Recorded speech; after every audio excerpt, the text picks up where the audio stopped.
Assalamualaikum warahmatullahi wabarakatuh. Alhamdulillahi rabbil alamin, al-mukasyafa ghaibu lil fuqara ila siratin mustaqim. Fafahamnaha Sulaiman wa kullan ataina hukman wa ilma wa sakharna ma'a Daud al-jibala yusabbihna wa tayra wa kunna fa'ilin. Rabbi shrah li sadri wa yassir li amri wahlul 'uqdatam min lisani yafqahu qawli. Wa sallallahu ala sayidina Muhammadin wa ala alihi washabihi wasallam. Subhanaka la ilma lana illa ma 'allamtana innaka antal alimul hakim. La haula wala quwwata illa billahil aliyyil azim. Allahumma salli ala sayidina Muhammadin wa ala ali sayidina Muhammad. Alhamdulillah, bersyukur kita kepada Allah Subhanahu wa taala, limpahan kurnia Allah, rahmat Allah, inayah Allah, hidayah Allah dan berbagai-bagai nikmat Allah yang tidak mampu kita hitung. Terutama nikmat yang paling besar adalah Allah anugerahi kita hidup, di mana hidup ini kita serahkanlah balik kepada Allah, kerana Allah yang tahu mengatur kehidupan kita. Ya, sekiranya kita tidak menyerahkan kepada hidup yang dibagi kepada kita, maka kita akan menjadi orang yang kufur nikmat, iaitu kita menutupi nikmat Allah. Kita rasakan hidup ni kepunyaan kita. Bila kita rasakan hidup ni kepunyaan kita, maka kita akan berasa tidak cukup. Sebab kita menyangka hidup ni kepunyaan kita sebab ada kedirian. Bila ada kedirian, maka kita tidak akan puas. Sebenarnya bila kita pulangkan, serahkan balik hidup tu adalah anugerah daripada Allah yang menganugerahkan kita kehidupan ini. Kita serahkan, dia yang tahu mengontrol ataupun mentadbir diri kita setiap saat dan detik-detik. Tak ada yang boleh kontrol kita. Daripada kita tadi alam roh keluar zahir sampai sekarang, semua siapa atur kita? Allah yang atur. Faham tak bang? Jadi tak ada yang mengatakan bahawasanya kalau kita kata kita yang atur, maka kita telah mengatakan kita yang memiliki hidup, memiliki kudrat. Padahal itu semua hak milik Allah. Kita gunakan tadi adalah hidup ni hidup kepunyaan Allah. Jadi kita ni dijadikan Allah untuk menyatakan dirinya yang hidup. Kalaupun dia tak jadikan semua makhluk, satu makhluk pun dia tak jadikan, Allah tetap maha hidup dan dia tak perlu pun nak jadikan semuanya. Tapi untuk mentajalikan, menzahirkan, menunjukkan cerita-ceritanya tadi tentang ayat-ayat, maka Allah tajalikan supaya kita faham bahawasanya yang ada wujud hanya Allah. Jadi dia tak memerlukan, dia maha sempurna Allah Subhanahu Wa Taala. Jadi bagaimana kita ni sekarang kita nak olah, kita yang akan ditanya. Bila dibagi hidup, kita ni akan ditanya. Bagaimana kita gunakan hidup kita ni. Allah Ta'ala kata, tidak aku jadikan jin dan manusia kecuali menyembah, mengabdikan diri, mengikuti sistem Allah. Jadi ada yang taksir menyembah, ada yang kata beribadah kepada Allah. Tapi tak budu tu tadi, maknanya mengikuti 24 jam sistem Allah. Merasakan dalam hidup kita ni adalah yang ada hanya Allah. Itu yang dinamakan tadi, dikatakan ibadah yang betul-betul. Maknanya dialah yang ada, dialah yang menyembah diri dia. Jadi sistem-sistem dia semua adalah sistem dia juga yang buat, dia juga yang menggerakkan kepada ke arah simbol-simbol, menunjukkan simbol-simbol tu sendiri daripada Allah. Tak ada satu pun yang kita kata kepunyaan kita. Cuba Mak J, abang ceritakan, ada tak sesuatu yang kalau kita kaji menunjukkan ada makhluk punya? Ada. Sebab tengok baju Ifan, baju abang. Baju tu asal daripada benang. Benang tu daripada kapas. Kapas tu pokok kapas apa jadikan? Ha? Tak apalah. Yang pentingnya pakaian tu dia berasal daripada benang. Benang tu berasal daripada kapas. Jadi kapas tu daripada siapa jadikan pokok kapas? Ha? Apa? Jadi kalau kita pandang baju je, kita tak nampak. Kita ingat manusia yang tapi kalau kita pandang kaji sampai ke dalam, sampai ke pokok kapas tu tadi, siapa jadikan pokok kapas tu? Kita nampak Allah tak? Jadi ada tak sesuatu yang lain lagi? Ada. Semua menunjukkan nyata Allah sebenarnya. Itu yang kita nak bawa dalam kehidupan, kita nak kena faham. Itulah dinamakan amalan yang baik yang Allah nak lihat. Pernah dengar cerita? Cerita tentang satu orang wali Allah ni. Nama dia lebih kurang macam Abah juga nama dia. Syekh Wali Allah. Tapi Abdul Aziz Ad-Dabaq, lebih kurang gitulah, dia daripada sana lah. Jadi dia ni memang orang sufi, orang kuat yang ibadah. Berpuluh tahun dia ibadah. Jadi malaikat dapat tahu yang dia ni ahli neraka. Padahal dia ibadah rajin, wali Allah kan. Malaikat pun datang jumpa dia. Wahai Abdul Aziz, engkau ni ahli neraka, aku kesian dengan kau. Aku bagi tahu dengan kau, Allah tunjukkan aku tempat kau kat dalam neraka. Apa dia jawab ni Syekh Abdul Aziz tu, wali Allah tu? Aku beribadah bukannya pasal nak takut neraka ataupun itu hak Allah Ta'ala, itu bukan hak aku. Allah nak masukkan aku dalam neraka ke syurga ke, aku tak terfikir. Aku tahu aku buat aja. Sebab aku boleh buat tu aja, bukan aku, Allah yang. Oh, dia kata gitu, mantap dia. Malaikat tu pun naik, ibaratnya jumpa balik Allah Ta'ala. Lepas tu Allah Ta'ala kata, tempat dia di syurga sebabkan dia bercakap begitu. Jadi disebabkan dia cakap macam tu ikhlasnya kan. Dengar tak Majid? Ikhlasnya tadi dia naik balik. Allah Ta'ala kata tempat dia di syurga. Malaikat tu turun balik. Malaikat, tempat kau aku baru tengok di syurga lah. Malaikat tu datang jumpa dengan Syekh Abdul Aziz Dabaq tadi. Malaikat. Jadi bila dia tanya balik, tadi mula-mula neraka kan. Dia tak heran, dia kata apa tadi? Aku beribadah kerana Allah, bukan kerana aku. Kalau ditempatkan ke mana pun tu bukan hak aku. Aku beribadah betul-betul Allah. Lepas tu malaikat kagum lah, kata ikhlasnya dia. Bila jumpa balik Allah Ta'ala kata tempat dia di syurga dia nampak. Dia turun balik malaikat tu, jumpa lagi Syekh, tempat kau di apalah? Di syurga. Jawapan dia sama juga. Aku tak heran tu. Kalaupun di neraka ke di syurga tu, aku tak peduli. Aku terus ibadah kepada Allah. Aku tak peduli. Allah yang tahu. Jadi aku nak Allah. Apa pun aku buat, bersyukur aku boleh buat tu kerana rahmat Allah.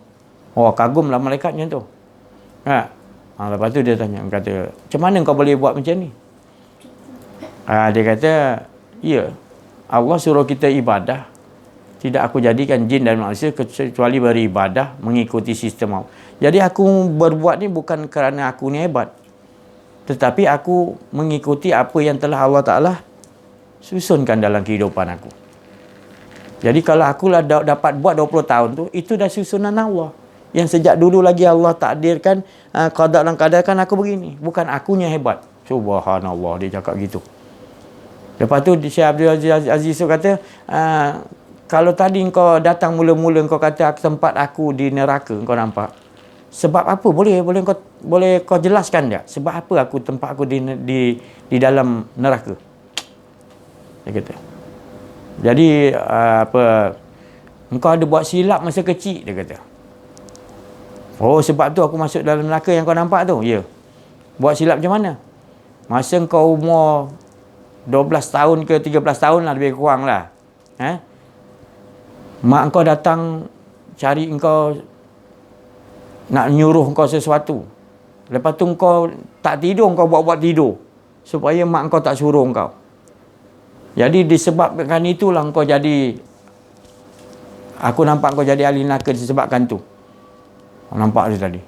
semenjak pada itu Syekh Abdul Aziz tu dia menceritakan tentang berbakti kepada orang tu, ibu bapa, pentingnya. Sebab silap sikit je. Contohlah apa, umi kau datang, engkau tak tidur lagi. Sebab umi kau datang naik tangga, kau dengar, kau buat tidur supaya umi kau tak suruh engkau. Itu pun dah jadi salah. Sebabkan tu aja boleh sebabkan kita berada dalam azab neraka. Nampak? Syekh Abdul Aziz tu tadi berceritakan tadi.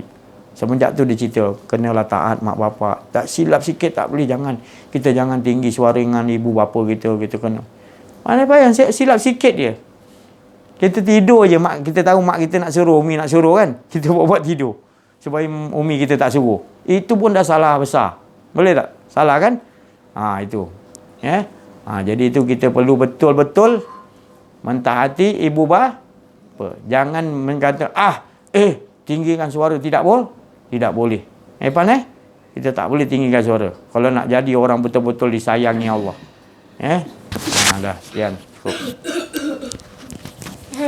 Alhamdulillah, bersyukur kepada Allah Subhanahu Wa Taala. Jadi gitulah. Kita nak betul-betul bersih. Bersih ni maknanya memang dituntut, memang wajib bagi diri kita ni bersih. Bersih itu maknanya dia separuh daripada iman. Kita bersihkan diri tadi. Yang paling disukai Allah Ta'ala bersih ni maknanya nyuci lah, penyucian, suci. Kerana Allah tu maha suci. Maha suci mana subhanallah, maha suci Allah. Jadi dia suka orang yang mensucikan, nak membersihkan diri dia. Allah tu sayang, menyintai. Kita nak bersihkan diri kita ya, Allah menyintai. Apa maksud menyintai tu? Menyintai maknanya kalau kita nak bersihkan diri kita, nanti Allah yang sempurna membersihkan diri kita. Kita nak bersihkan. Sebab itu separuh daripada iman kita, bersih. Jadi bila separuh lagi, Allah yang sendiri yang akan datang bersihkan lagi. Apa tanda bersih itu tadi? Dia ada bersih penyucian ni, kita contoh dengan gunakan air itu untuk suci tubuh luar, zahir. Itu semua kita dah tahu biasa. Tapi penyucian hati ni adalah kita jangan ada mengata orang, mengutuk orang, berperasaan buruk, persangkaan buruk. Itu hati itu. Itu penyucian hati. Tapi ni penyucian yang betul-betul penyucian adalah penyucian kita dengan Allah. Ni memang agak sulit sikit. Saya sendiri pun masih kita proses sama-sama. Penyucian kita dengan Allah ni maknanya kita merasa ada diri kita je, kita tak suci tu automatik. Itu memang kerap kita akan terkena nanti. Ada yang kedirian kita tak suci tu. Kau ambil lah wuduk banyak pun. Bukan saya kata tak boleh ambil wuduk, tapi kita kena matikan diri. Wuduk ni tak macam kita mandi 3 kolah air ke 4 kolah air bersih, bukan. Wuduk ni dia betul-betul habis wuduk tu kita faham dah kita ni suci. Maknanya suci tak ada rasa ada diri sebenarnya. Itu sebenar-benarnya. Itu pasal orang amalan dia kalau dia jaga wuduk, maknanya Rasulullah SAW bagi tahu orang yang jaga wuduk ni kan, batal dia ambil wuduk maknanya dia tahu hakikat wuduk tu, bukan tak tahu. Dia tahu maknanya dia lepas ambil wuduk dia hilang, dah tak ada rasa diri dia. Dia rasa ada diri dia, batal dia ambil lagi. Contohnya gitulah. Itu jaga. Jadi Rasulullah kata orang yang begini, pintu syurga belum buka dia dah masuk dulu. Sebab sayangnya, sukanya Allah orang yang suka sucikan diri dia. Memang susah nak dijaga, tapi dia bersungguh-sungguh, dia tanda dia batal dia ambil lagi, dia matikan diri usaha juga. Jadi Allah bagi yang separuh lagi keimanan tu tadi. Jadi kita memang tak mampu. Mana boleh nak bersih macam tak. Tapi Allah nak tengok engkau punya fa inna ma'al usri yusran, inna ma'al susah kau nak menempuh jalan Allah, pasti akan Allah bagi dalam susah-susah senang. Jadi tengok, batal wudunya. Bangun tidur ya, rasa batal, ambil wuduk. Solat 2 rakaat, terus baru tidur balik. Jaga wuduk dia, tak berhenti-berhenti 24 jam diri dia. Dia Rasulullah kata, Allah Ta'ala sayang. Jadi Rasulullah ibaratkan pintu surga belum buka lagi, dia dah berada dalam tu. Ini jelas Rasulullah SAW Isra' wal Mi'raj. Dia lawat ziarah, Allah Ta'ala bagi ziarah surga. Jadi setiap masuk mana-mana surga, Rasulullah terdengar trompa Bilal bin Rabah. Masuk surga ni dengar Bilal bin Rabah punya trompa. Maknanya Bilal bin Rabah dah ada dulu dalam tu. Lalu dah Isra' Mi'raj dah selesai semua. Satu hari tu terjumpa dengan Bilal, bila dia teringat, Rasulullah tanya, amalan apa yang kau buat Bilal? Sampai aku pergi Isra' Mi'raj surga, belum lagi aku terdengar, setiap kali aku masuk surga mana aku terdengar trompa kau ada di. Bilal kata, tak ada apa ya Rasulullah, cuma aku jaga wuduk. Setiap kali aku batal wuduk, aku ambil wuduk lagi. Aku solat 2 rakaat. Ambil wuduk betul-betul, hilangkan diri. Aku solat 2 rakaat. Itu yang amalan Bilal bin Rabah, jadi 10 orang yang dijamin masuk surga tanpa dihisap. Jadi itu maknanya Rasulullah kata, Allah Ta'ala suka orang yang suka mensuci, membersihkan diri dia. Sampaikan dia ambil wuduk, dia jaga, dia tak nak. Dia rasa ada diri dia batal, dia kata. Dia betulkan balik, ambil wuduk balik. Susah nak jaga tu, maknanya ada rasa diri batal, ambil wuduk. Susah.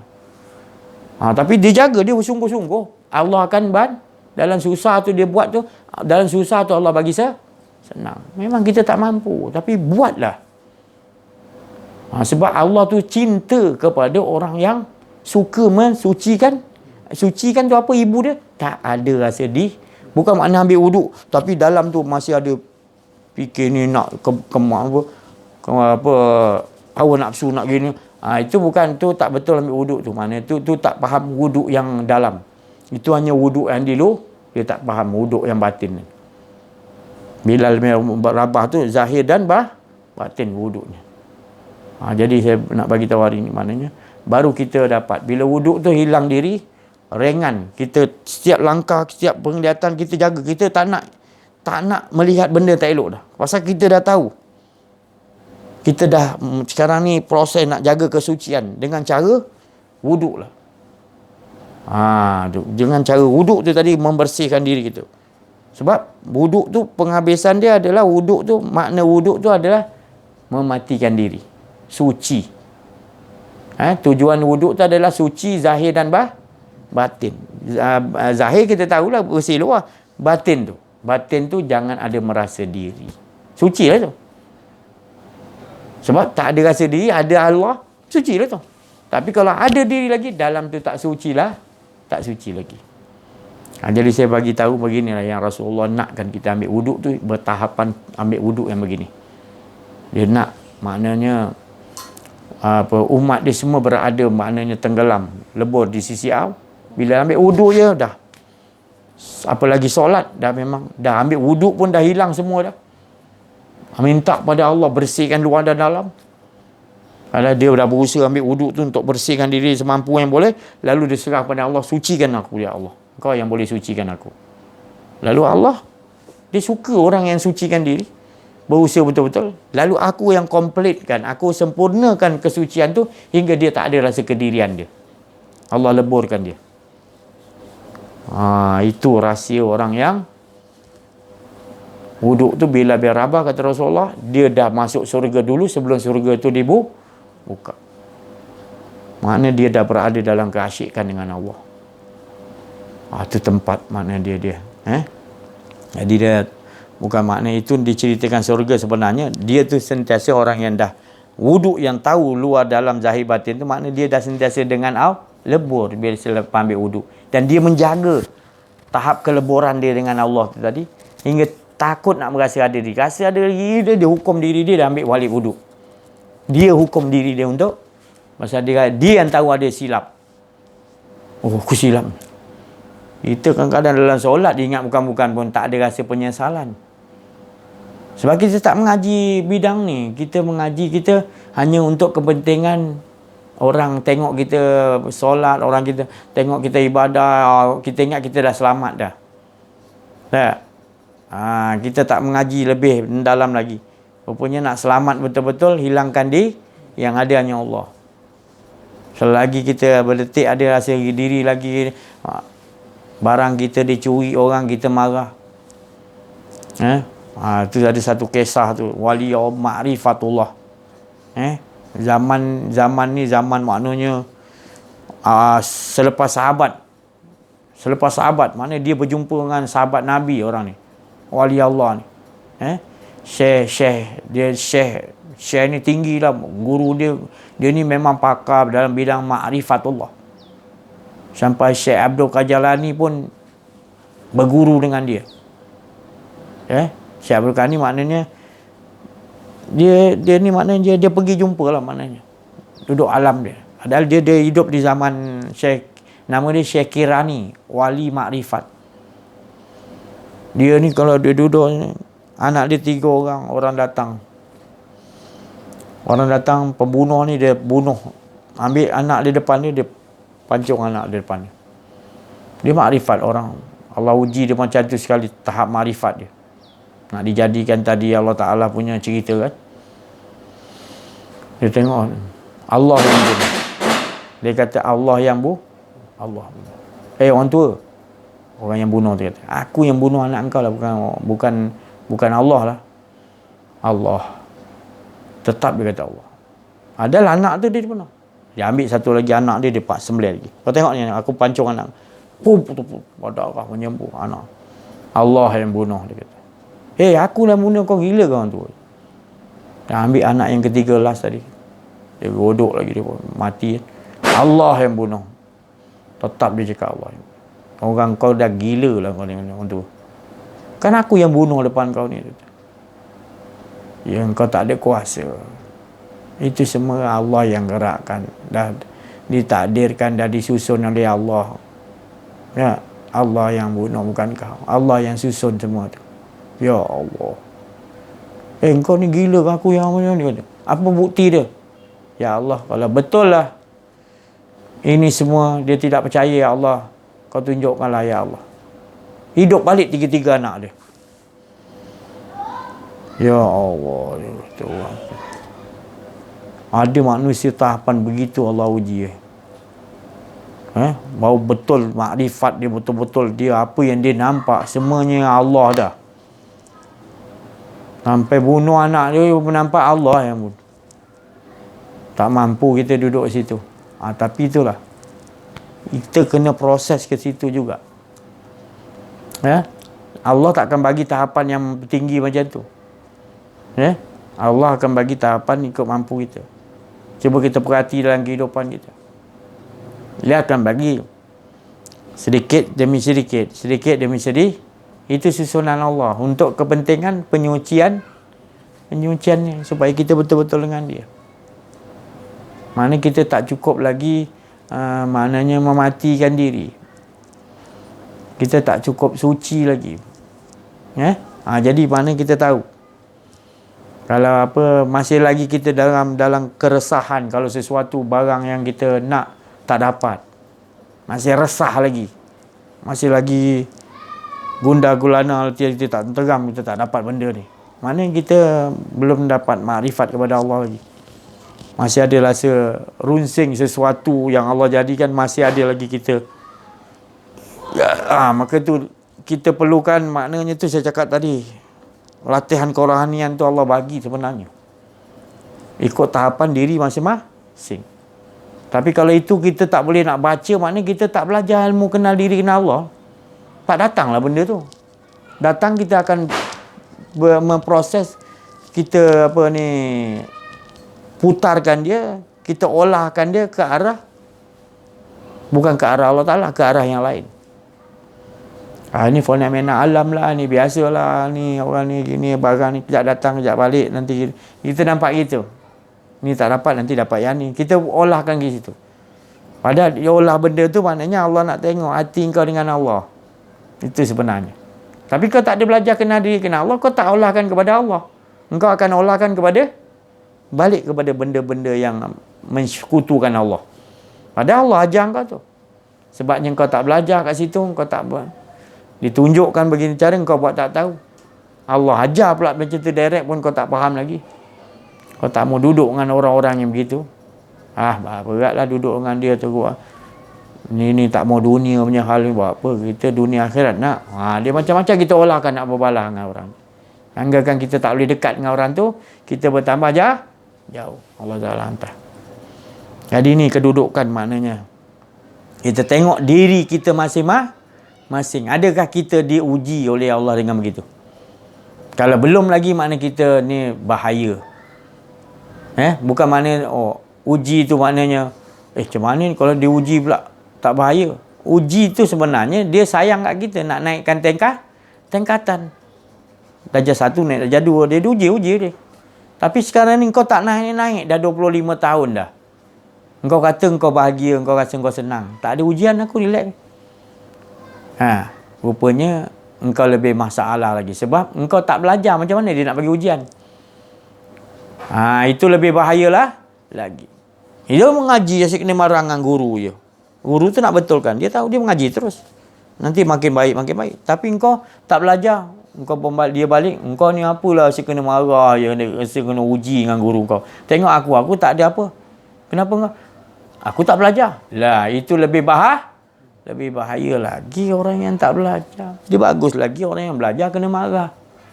Untuk memproses betulkan diri. Tak apa. Ditegur supaya kita boleh hadapi nanti ujian yang betul datang. Ini kau tak belajar langsung, memang sampai bila kau tak ada uji, kau berada di dalam kerosakan kau tak sedar. Itu pasal menuntut ilmu tu wajib. Lebih-lebih ilmu ni tadi. Kita nak betul-betul nakkan kepada Allah. Kita kena kenal diri, kenal Allah. Jadi ini yang saya cakap tadi. Ilmu tu maknanya kesucian. Tak lain, kesucian tu dia babit penyucian luar dan dalam. Maksud saya luar dan dalam. Wuduk tu aja pun kita dah banyak tersalah pasang. Kita ingat ambil wuduk aja kita rasa dah kita sempurna ambil wuduk, tak. Padahal kalau lepas ambil wuduk kita berdoa minta kepada Allah bersihkan kita luar dan bersihkan luar dan dalam. Maknanya luar kita tahu, dalam kita minta tu kita tak tahu apa yang kita minta dalam. Dalam tu adalah kita jangan ada rasa diri lah. Itu makna bersih yang di dalam. Supaya jangan ada wujud kalau ada wujud diri lagi, makna dalam kau tak wudu, kau luar aja wudu. Tak sempurna. Tu masing-masing kau solat, masih lagi kau teringat lagi engkau yang solat. Engkau yang angkat takbir tu, engkau yang rukuk, engkau lagi ada. Mana ada mentara Allah kat depan kau kat sini. Kau menyembah Allah kat depan. Kau sujud bawah telapak kaki Allah ibaratnya kau muka-muka. Salah. Kita sujud tu menandakan kita merendahkan rendahkan diri. Itu maknanya merendahkan diri, makna rendah serendah sedekat hingga hilang, yang ada hanya qarib hingga tak ada. Dialah yang menyembah diri dia tu nama sembah. Bukan kita yang menyembah pada Allah. Itu hakikat sebenar. Itu dinamakan ta'budu. Iyyaka na'budu, kepada engkau lah aku sembah. Kalau bahasa tafsir ni. Tapi bahasa tafsir yang betul-betul yang Rasulullah faham, iyyaka na'budu, kepada engkau. Engkau lah yang menyembah diri engkau. Engkau menyembah diri engkau. Engkau sujud pada diri engkau hanya ada engkau dengan engkau aja tunggal.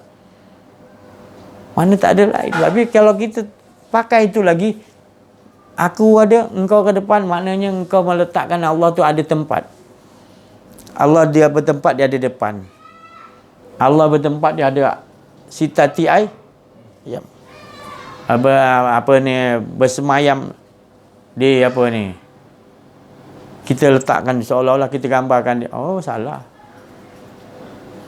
Itu dimaksudkan bahawasanya Allah bersemayam tu maknanya bila kita tak ada tempat, kita yang tak ada tempat.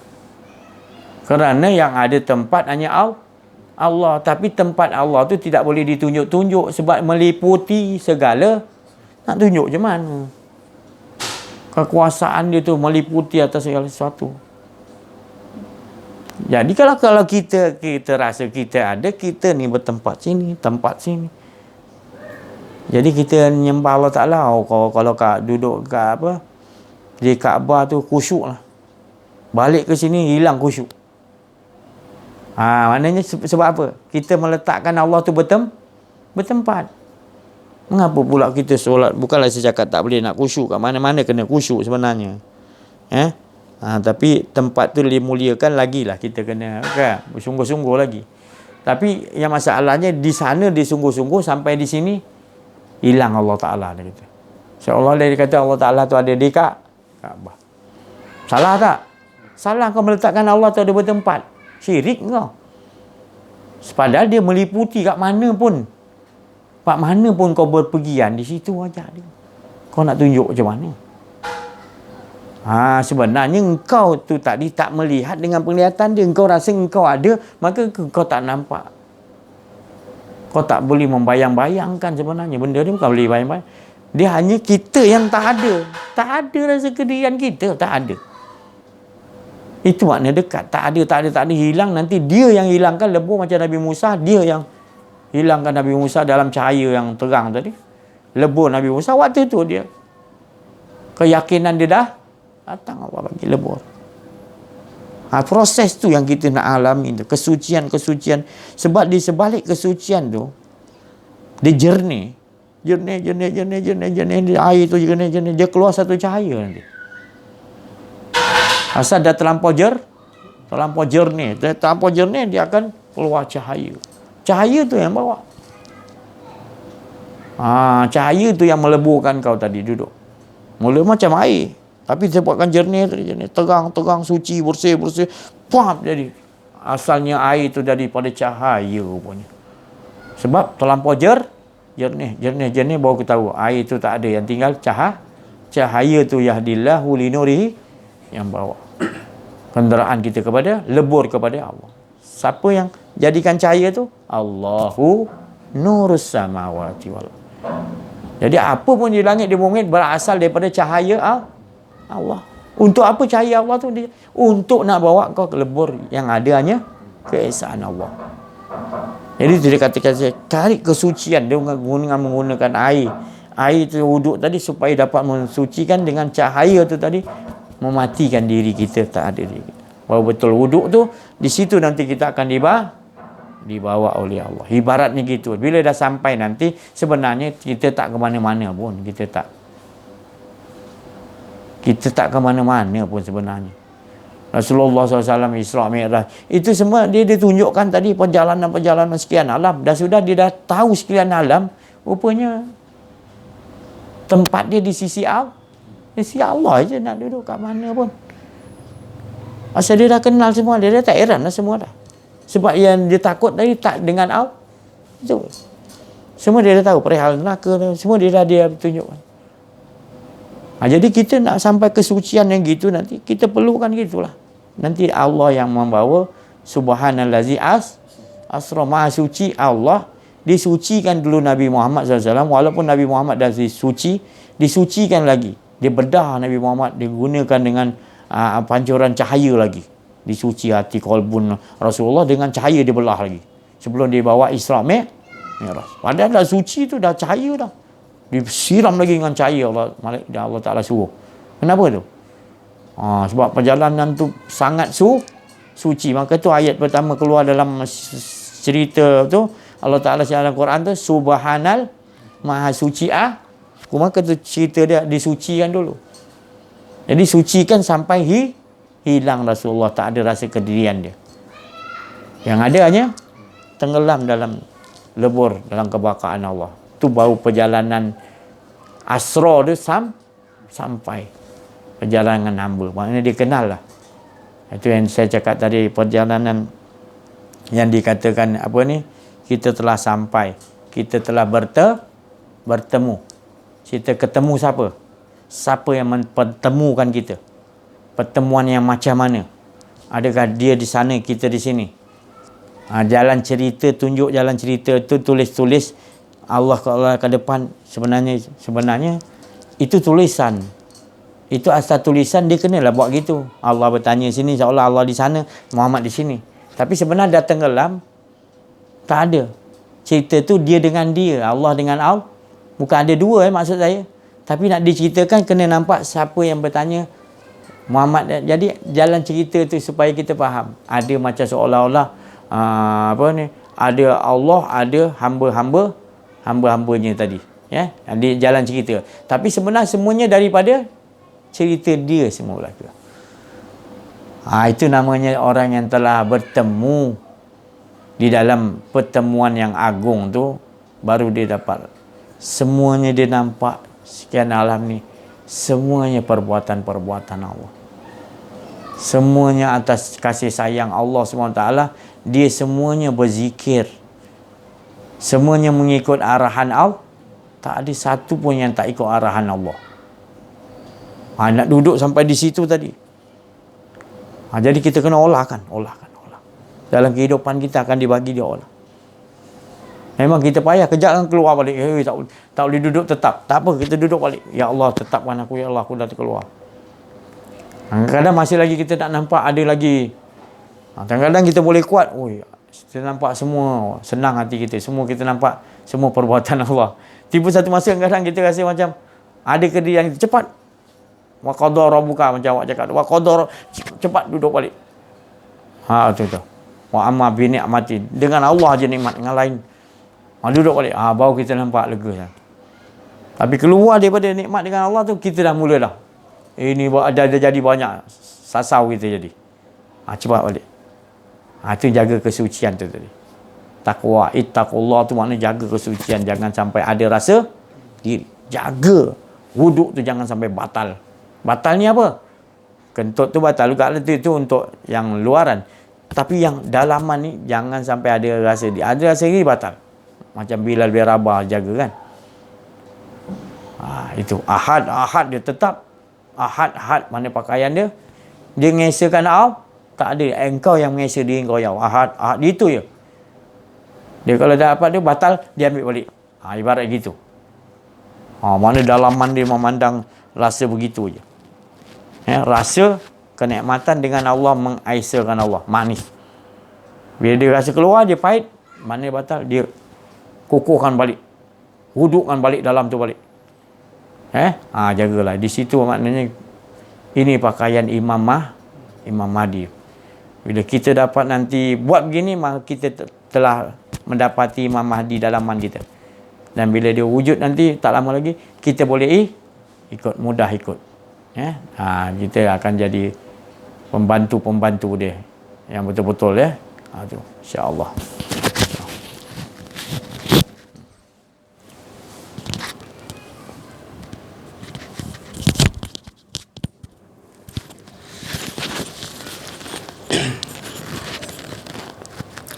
Bismillahirrahmanirrahim. Assalamualaikum warahmatullahi wabarakatuh. Alhamdulillahirabbil alamin. Wassalatu wassalamu ala asyrafil anbiya'i wal mursalin wa ala alihi washabbihi ajmain. Alhamdulillahirabbil alamin. Bersyukur kita kepada Allah Subhanahu wa taala kerana dengan limpah kurnianya dapatlah kita bersama-sama menjadikan majlis Allah Subhanahu wa taala ni sesuatu perkara yang amat mustahak daripada segala segala permasalahan ke apa ke, segala hal ke apa, kita jadikan ini yang lebih mustahak. Yang lain itu nombor 6, nombor 7. Tapi sebagaimana yang disebut oleh Nabi sallallahu alaihi wasallam, keluarlah kamu di dalam majlis Allah Subhanahu wa taala, yang mana kita keluar je daripada majlis Allah Subhanahu wa taala, diampunkan oleh Allah Subhanahu wa taala, dan dosa diampunkan tadi digantikan dengan kebaikan. Itulah yang Rasulullah menyatakan betapa pentingnya kita nak menghidupkan majlis Allah Subhanahu wa taala. Maksud majlis Allah Subhanahu wa taala bukanlah sahaja ditikar sejadah saja sebenarnya. Itu yang bagi saya secara fizikalnya pemahaman saya gitulah ya. Bukan ditikar sejadah saja. Yes, Majlis Allah SWT, perbincangan macam ni pun Majlis Allah SWT, tapi kita jadikan Majlis Allah SWT di dalam kehidupan harian kita. Maksudnya kita duduk dekat atas motor ke, berselisih dengan kawan ke, ataupun kadang-kadang dia jumpa dengan ahli dia kan. Tak jumpa dengan ahli pun dia nak ceritakan benda tu tiba-tiba je. Saya pernah lah saya pun pernah begitu. Allah Ta'ala letakkan, saya pun tak tahu, itu semua kalam Allah, saya pun tak tahu. Bukan saya yang rasa saya nak cerita, tapi dia dah cerita. Macam itulah penceritaan yang sebenar-benarnya nikmat. Termasuklah dengan kita punya, bila kita dapat pakaian la ni, la tu tak ada, la ilaha illallah, dapat pakaian la tu tak ada di kita, mengisbatkan keesaan diri, keesaan ni saja, maka kehidupan harian kita ni menjadi satu bentuk yang mana Allah Ta'ala yang sendiri mengatur. Dia mengatur keasyikan, ketenangan, kedamaian, apa pun berlaku kan. Apa pun berlaku, tak tahulah nak cakap kan. Apa yang berlaku tu kelang kabut ke, apa nama, perkara yang menyukarkan ke kan, tak tahu, dia rasa tenang je.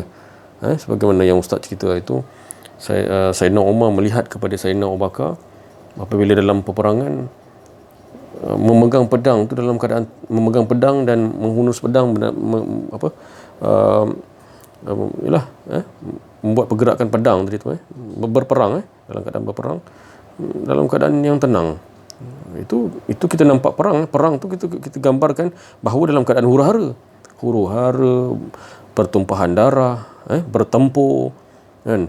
Kita nampak macam huru-hara, kita tengok, tapi kenapa Sayyidina Abu Bakar yang dilihat sendiri oleh Sayyidina Umar dalam keadaan tenang? Sebab ketenangan tu diletakkan oleh Allah Subhanahu Wa Taala kepada Sayyidina Abu Bakar, maka dia pun tak ada kedirian diri dia yang menghadapi itu semua, Allah Subhanahu Wa Taala.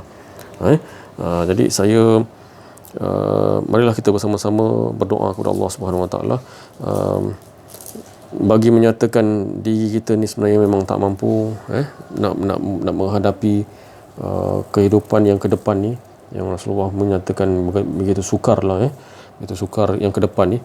Jadi kita doa dengan Allah Subhanahu Wa Taala, sukar macam mana pun kita tetap, Ustaz pun cakap tadi, tetap wa qadara rabbuka alla ta'budu, tetaplah dengan sistem aku 24 jam. Kedirian diri kita ni sentiasa mengejar kita. Saya ada tulis sikit dekat WhatsApp dulu kepada kawan-kawan seperjuangan lah, saya hantar kedirian diri kita ni sentiasa mengejar kita. Berperanglah, maka peperangan itu, yang menghadapi peperangan itu adalah diri keesaannya.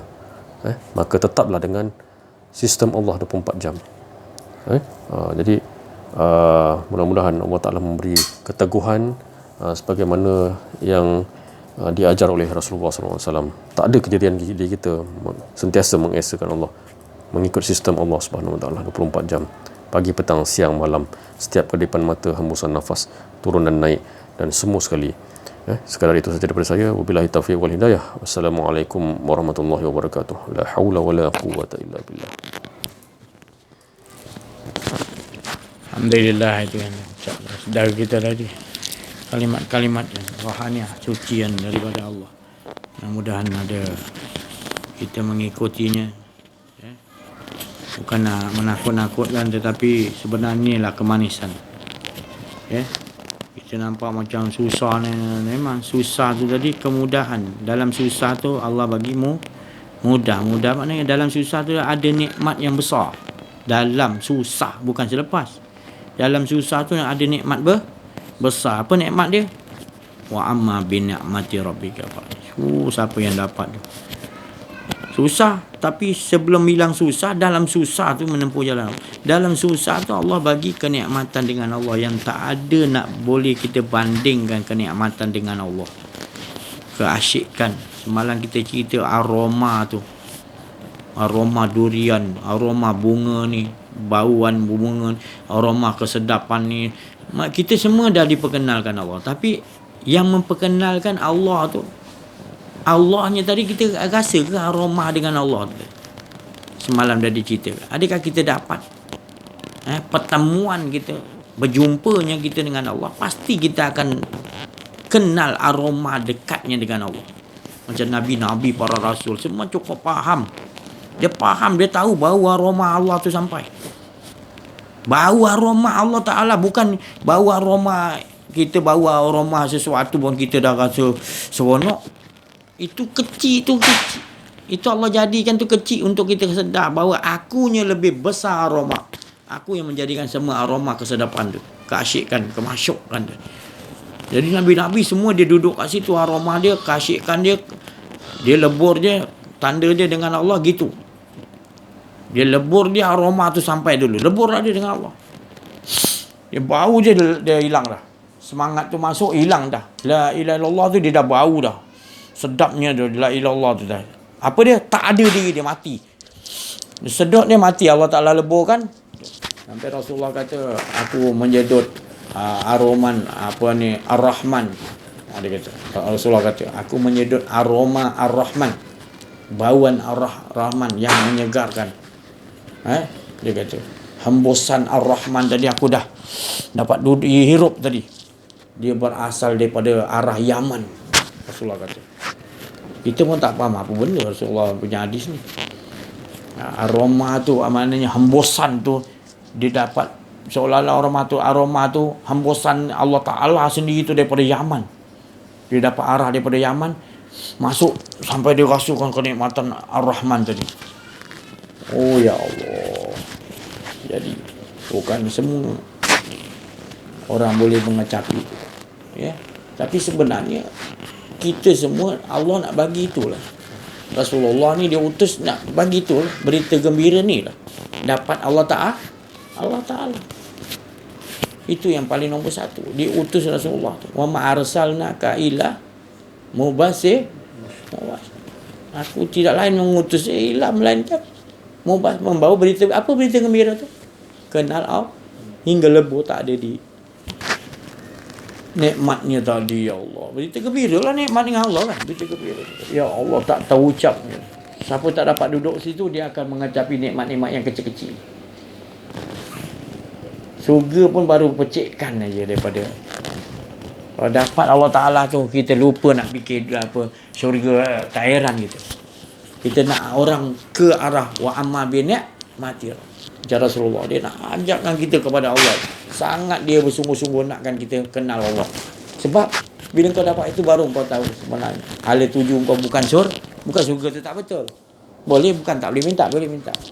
Tapi hala tuju sebenar tu Rasulullah nak kamu kenal Allah SWT hingga lebur diri kau ada. Itu paling best. Kau dapat duduk di situ, tak ada diri kau, yang ada hanya mengesahkan dia. Manis tiada pahit, Rasulullah kata. Manis saja hidup kau. Kau tak nak jumpa yang lebih manis, tak ada jumpa lagi lebih manis habis itu. Macam dulu durian kampung keluar D24, D24 keluar D7, dia keluar last sekali keluar musangking, semua sekali kita rasa jatuh. Musangking juga apa yang kan. Nanti Allah boleh ceritakan lagi sedap daripada durian musangking. Musangking kong kau ni kan. Mungkin boleh. Tapi kita tak sedar Allah jadikan itu. Kau tak nampak siapa yang jadikan tu lebih patutnya cari itu, Allah dah tunjukkan. Jangan kau berhenti kat sedap situ. Kau kena tahu siapa yang menciptakan. Jadi kau tak mensekutukan Allah atas berhentinya di situ. Berhentinya kepada siapa yang menciptakan. Kau lebih sedap. Aroma ada durian tu sedap. Aroma yang Allah Ta'ala lebih best daripada aroma durian. Kau kata harum. Sedap ni dia masak. Itu Allah punya aroma lagi sedap daripada, lagi lazatnya dengan Allah tadi. Jadi olahkan supaya kita sentiasa mesra di dunia lagi dengan Allah. Jadi bila kita dunia nak meninggalkan, kita tak heran sebab kita dah memiliki Allah yang maha hidup. Kita duduk kat maha hidup, bukan duduk kepada yang benda yang Allah jadikan ni semua bina. Kullu man 'alaiha fan, semua akan binasa.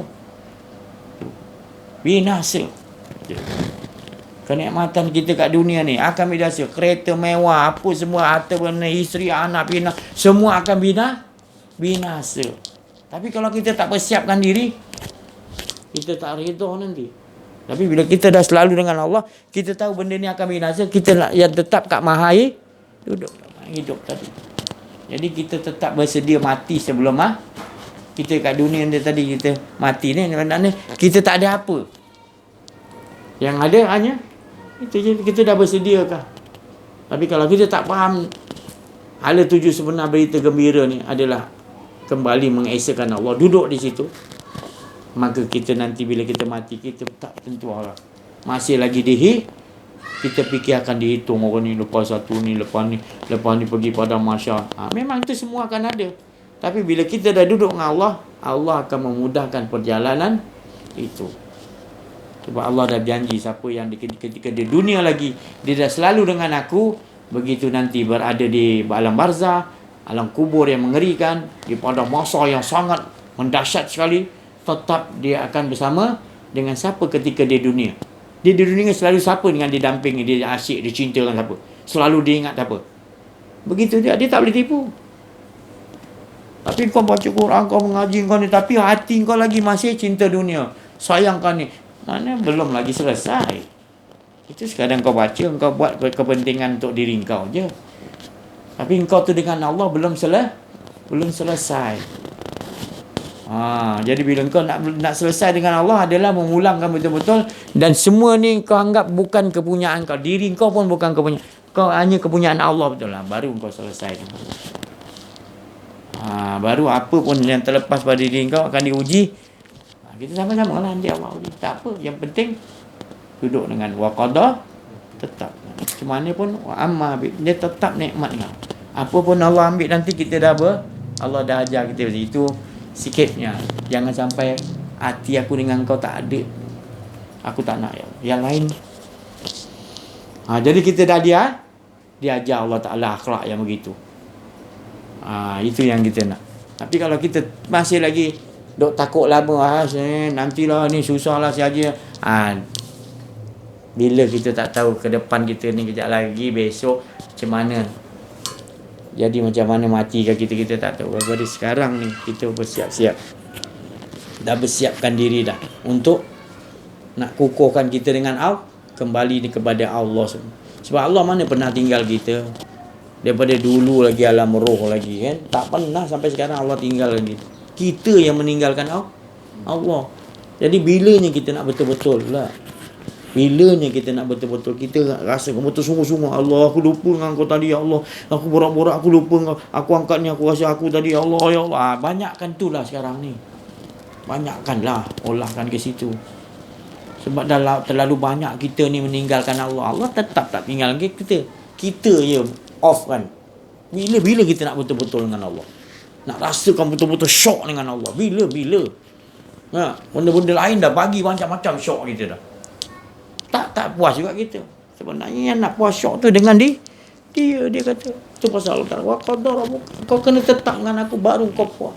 Sebab aku tak pernah meninggalkan kau, maka tu aku kata aku merendahkan diri supaya kau kena dengan aku. Kau takkan selamat kau duduk dengan diri kau. Sebab aku takkan ke mana-mana, aku tetap dalam diri kau tu ada sirku, rahsia tu. Tapi kau tak kenal rahsia yang ada dalam pada diri kau, kau tetap cari yang lain. Kau nampak kat luar tu lebih sedap, lebih lazatnya. Kau tertipu. Padahal dalam kau yang aku sembunyi dalam tu tadi, bukan aku sembunyi pun, engkau yang menutupi dia. Kau biarkan tangguhkan, lengah-lengahkan, lalai. Kau biar lama-lama tertutup, engkau nak salahkan siapa? Tak boleh. Engkau perbaiki diri sendiri. Kita yang sah. Rabbana zalam. Itu doa Nabi Adam. Ya ajar oleh Allah. Salahkan diri sendiri. Lepas tu kita mengorak langkah. Perbetulkan. Sucikan lagi. Nanti Allah yang akan sucikan semua dengan cara dia leburkan kita. Suci tu. Kalau ada lagi diri, belum lagi.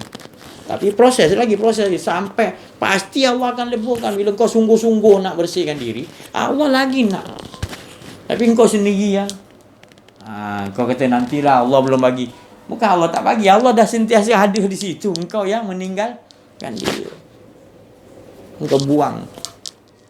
Engkau tinggalkan. Allah tetap mana pergi pun. Engkau yang engkau yang akan ditanya, bukan engkau nanti. Ya Allah, kenapa kau biarkan buat? Engkau tak boleh soal Allah nanti. Engkau yang disoal nanti. Kitab engkau yang akan dipertanggungjawabkan. Allah dah bagi komplit semua dah. Engkau tak boleh petikaikan dah. Komplit. Tapi engkau menutupi hak Allah. Kau rasa engkau ada tu, engkau yang punya hidup tu jadi masalah. Jadi engkau kata engkau ada mata, kau ada telinga, lantak aku nak buat macam mana? Lepas tu dia bagi harta ni kau punya, ni kau punya. Kau berbalah-balah gitu. Sebab benda tu akan jadi balah pada engkau bila. Tapi bila engkau dah dengan Allah lebur, tak ada balah lagi dah. Tenang setenang tenang. Hati engkau salim, selamat dah dibagi Allah. Sebab kau nak betul-betul ala tuju kau. Betul-betul tak bodoh. Betul-betul maknanya ikut sistem Allah bila kau dah dengan Allah. Apa pun 24 jam kau nak rasakan dia je. Sistem dia dengan dia je. Jadi apa pun dia suruh buat, semua sistem dia. Kau tak nampak dari sistem yang lain-lain. InsyaAllah. Terima kasih atas perhatian. Mohon maaf atas kesalahan, kesilapan dan rasa kedirian. Wa'afu minkum wa billahi taufiq.